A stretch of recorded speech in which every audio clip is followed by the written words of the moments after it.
शांत रात थी। शीतल हवा खिड़की से गुजर रही थी और चांदनी कमरे में फैली हुई थी। 20 साल की रिया अपने कमरे में बैठी थी, अपनी किताब में डूबी हुई थी। अचानक उसका फोन बज उठा। रिया ने फोन उठाया, लेकिन दूसरी तरफ कोई आवाज नहीं आई। बस एक अजीब सी हंसी सुनाई दी, जो रिया की रीढ़ की हड्डी में ठंडक पैदा कर रही थी। रिया ने डरते हुए पूछा, कौन है? क्या आप बोल सकते हैं? लेकिन जवाब में सिर्फ वही अजीब सी हंसी सुनाई दी। रिया ने घबराकर फोन काट दिया, लेकिन अगले ही मिनट उसका फोन फिर से बज उठा। इस बार भी कोई नहीं बोला, सिर्फ वही हंसी सुनाई दी। रिया डर से कांप रही थी। उसने फोन बंद कर दिया और बिस्तर पर लेट गई, लेकिन रात भर उसे नींद नहीं आई। उसे उस अजीब सी हंसी की याद आती रही। अगले दिन रिया ने पुलिस को फोन किया और उन्हें पूरी घटना बताई। पुलिस ने रिया की शिकायत दर्ज कर ली और जांच शुरू कर दी, लेकिन पुलिस को कुछ नहीं मिला। उन्हें कोई ऐसा नंबर नहीं मिला जिसे रिया को कॉल आया था। रिया डर और निराशा से घिर गई थी। उसे नहीं पता था कि क्या करना है। कुछ दिनों बाद रिया को फिर से उसी अनजान नंबर से कॉल आया। इस बार रिया ने हिम्मत जुटाई और फोन काटने की बजाय उसने बात करने का फैसला किया। रिया ने धीमी आवाज में कहा, मैं डरती नहीं हूं, आप जो भी चाहते हैं मुझे बताओ। दूसरी तरफ से एक पुरुष की आवाज सुनाई दी। तुम्हें डरना चाहिए, उसने कहा, तुम्हारी जान खतरे में है।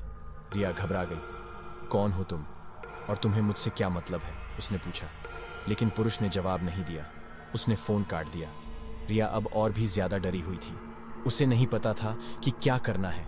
उसने पुलिस को फिर से फोन किया, लेकिन पुलिस ने उसे कहा कि वे कुछ नहीं कर सकते। रिया ने फैसला किया कि वह खुद ही इस मामले की जांच करेगी। उसने अपनी दोस्ती नैना की मदद ली। नैना एक कंप्यूटर इंजीनियर थी। रिया ने नैना को उस अनजान नंबर के बारे में बताया। नैना ने रिया की मदद करने का फैसला किया। नैना ने अपनी तकनीकी जानकारी का उपयोग करके उस अनजान नंबर का पता लगा लिया। रिया और नैना उस नंबर से जुड़े पते पर गईं। वह पता एक पुराने खाली घर का था। रिया और नैना डरते हुए घर के अंदर घुस गईं। घर में अंधेरा था और धूल जमा थी। रिया और नैना घर के अंदर घूमने लगी। अचानक उन्हें एक कमरे में एक आदमी दिखाई दिया। वह आदमी रिया को देखकर घबरा गया। उसने भागने की कोशिश की, लेकिन रिया और नैना ने उसे पकड़ लिया। रिया ने उस आदमी से पूछा, तुम कौन हो और तुमने मुझे फोन क्यों किया? आदमी ने रोते हुए कहा, मुझे माफ कर दो, मैंने गलती की। रिया ने उस आदमी से पूरी कहानी पूछी। आदमी ने बताया कि वह एक शराबी है। कुछ दिन पहले वह नशे में था और उसने रिया का नंबर गलती से डायल कर दिया था। जब रिया ने फोन उठाया तो उसने मजाक में रिया को डराने के लिए हंसी सुनाई थी, लेकिन उसे नहीं पता था कि रिया इतनी डर जाएगी। उसने रिया से माफी मांगी और कहा कि वह कभी भी ऐसा नहीं करेगा। रिया और नैना ने उस आदमी को पुलिस के हवाले कर दिया। पुलिस ने उस आदमी को गिरफ्तार कर लिया और उसके खिलाफ मामला दर्ज कर लिया। रिया को राहत मिली थी कि उसे डराने वाला आदमी आखिरकार पकड़ा गया था, लेकिन उसे अभी भी डर था। उसे नहीं पता था कि क्या वह कभी भी पूरी तरह से उस डर से उबर पाएगी। कुछ दिनों बाद रिया को पुलिस से फोन आया।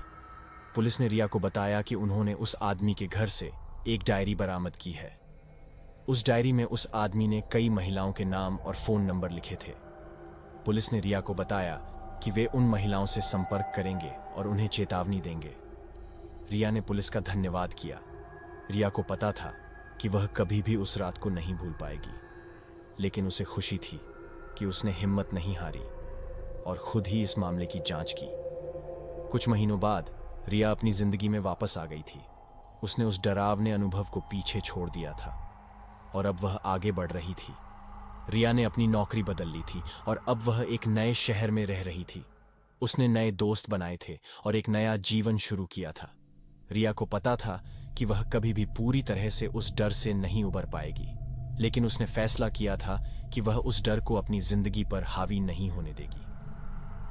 रिया ने अपनी जिंदगी में खुशी और सफलता हासिल करने का फैसला किया और वह जानती थी कि वह ऐसा कर सकती है। रिया ने अपनी जिंदगी में नया अध्याय शुरू किया था। नया शहर, नया घर, नया काम, सब कुछ नया था। रिया धीरे धीरे अपने डर को भूलने लगी थी, लेकिन एक दिन रिया को एक अजीब सी घटना का सामना करना पड़ा। रिया अपने घर से बाहर निकल रही थी, तभी उसने देखा कि एक आदमी उसे घूर रहा है। रिया को डर गया। वह आदमी रिया के पीछे पीछे चलने लगा। रिया ने तेजी से चलना शुरू किया, लेकिन वह आदमी उसके पीछे ही था। रिया घबराकर एक दुकान में घुस गई। रिया ने दुकानदार को पूरी घटना बताई। दुकानदार ने रिया को पुलिस को फोन करने के लिए कहा। रिया ने पुलिस को फोन किया और पुलिस मौके पर पहुंच गई। पुलिस ने उस आदमी को पकड़ लिया और उससे पूछताछ की। आदमी ने बताया कि वह रिया का पति है। रिया और उस आदमी की शादी कुछ साल पहले हुई थी, लेकिन कुछ महीनों बाद ही उनका तलाक हो गया था। रिया का पति उसे धमका रहा था और उससे पैसे की मांग कर रहा था। रिया ने पुलिस को बताया कि उसका पति उसे जान से मारने की धमकी दे रहा है। पुलिस ने रिया के पति को गिरफ्तार कर लिया और उसके खिलाफ मामला दर्ज कर दिया। रिया को पुलिस सुरक्षा दी गई। रिया को पता था कि उसे अपने पति से डरना नहीं चाहिए। उसे अपनी हिम्मत और आत्मविश्वास पर भरोसा रखना चाहिए। रिया ने फैसला किया कि वह अपने पति के खिलाफ लड़ाई लड़ेगी। वह उसे सजा दिलवाएगी। रिया ने एक वकील को हायर किया और अपने पति के खिलाफ केस दर्ज कराया। रिया ने कोर्ट में गवाही दी और अपने पति के खिलाफ सबूत पेश किए। रिया के पति को कोर्ट ने दोषी ठहराया और उसे जेल की सजा सुनाई गई। रिया को न्याय मिला था